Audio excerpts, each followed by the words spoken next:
Bagaimana cara khusyuk dalam sholat? Pertama, yang paling pertama kiat khusyuk itu bangun asas ibadah Anda dengan kalimat keyakinan yang pernah saya jelaskan dulu. Kalau Anda sholat yakin memang Allah itu ada, kalau saya sholat itu akan ada pahalanya, setiap gerakan, setiap bacaan, asasnya keyakinan, kita akan khusyuk.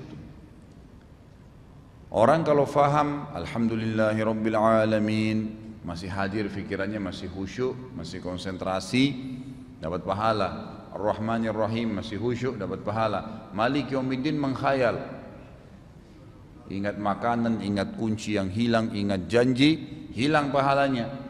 Berarti dengan antum yakin bahwasanya itu akan berpahala kalau saya konsentrasi, tidak membiarkan setan mencuri satupun celah dari bacaan saya, dari gerakan saya, tetap konsentrasi, maka itu kan akan otomatis khusyuk, ya.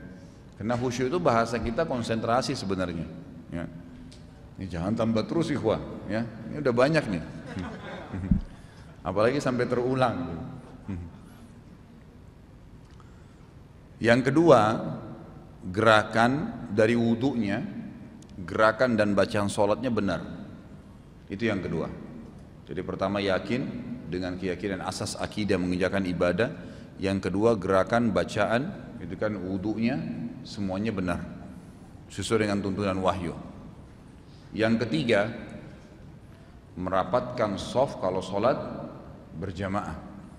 Karena Nabi SAW mengatakan dalam hadis, ya, rapatkan dan luruskan shaf kalian, karena saya melihat syaitan masuk di antara shaf kalian yang tercelah, ya, terbuka celahnya, bukan tercelah, terbuka celahnya, itu seperti anak domba yang masuk di antara domba-domba besar. Nah, banyak orang kalau buka ngatur shaf kan kakinya kayak kipas. Nah, yang benar itu tumitnya antum buka. Ya, ini. Jadi kaki kita sejajar begini. Jangan gini ya. Kalau kita buka begini, maka teman juga di sebelah buka begini, nanti ada celah antara tumit saya dengan tumit dia. Tapi kalau tumit antum buka dan patokannya shaf itu adalah pundak, jadi nggak usah terlalu besar, jangan juga kecil. Ada orang masya Allah badannya besar, kakinya dirapatin sama dia. Jadi orang di sebelahnya biar ngejar juga nggak bisa. Ada juga orang badannya kecil, kakinya terlalu lebar, ngambil tempatnya orang. Gak usah. Patokan shaf itu hanya pundak, sejajar dengan pundak kita. Kemudian tumitnya dibuka. Kata para sahabat dalam hadis yang sahih, kami di zaman Nabi SAW kalau sholat sudah diiqomahkan, maka tumit-tumit kami bertemu. Buka, teman di sebelah juga buka, spontan tumitnya akan ketemu, gitu kan? Maka membuat kedua betis kami bertemu dan membuat kedua pundak kami pun bertemu. Jadi nggak ada celah. Nah itu kalau kita membuat celah, syaitan masuk di antaranya dan pasti mengganggu konsentrasi, otomatis. Gitu kan? Belum lagi memang ada celah-celah lain. Sama juga tidak, maksudnya celah lain ini Nabi SAW mengatakan celaan bagi orang yang tidak ngatur shaf, ya. Kalian harus meluruskan, merapatkan shaf kalian atau Allah akan, ya, memasukkan dalam hati kalian perselisihan di antara kalian, ribut nanti, gitu kan? Dari shaf sholat tuh. Sisi yang lain, antum juga kalau sholat berjamaah kayak di masjid sini ikhwah, patokan shaf itu harus tumit. Maksudnya selain tumitnya tadi dirapatkan, dibuka ya kakinya. Jadi kalau antum mengatur shaf nih, telapak kaki si A besar misalnya, telapak kaki si B lebih kecil. Biasanya yang antum jadikan patokan untuk rapatin shaf yang mana? Atas jari-jari atau tumitnya? Umumnya orang jari-jarinya. Coba misal telapak kaki ini besar ya, ini yang kecil.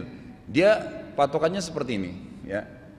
Otomatis tumit dengan tumit yang satu maju satu mundur kan? Antum kalau lihat dari belakang berantakan nggak shafnya?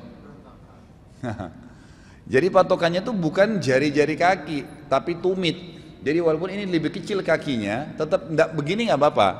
Ujung kaki kita lebih maju dari depan nggak masalah. Tapi nanti tumitnya rata. Kalau antum lihat dari belakang tuh safnya rapi, patokannya tumit. Makanya yang masuk di kotak saf itu diperhatikan tumitnya. Kemudian dibuka, gitu kan? Seperti itu.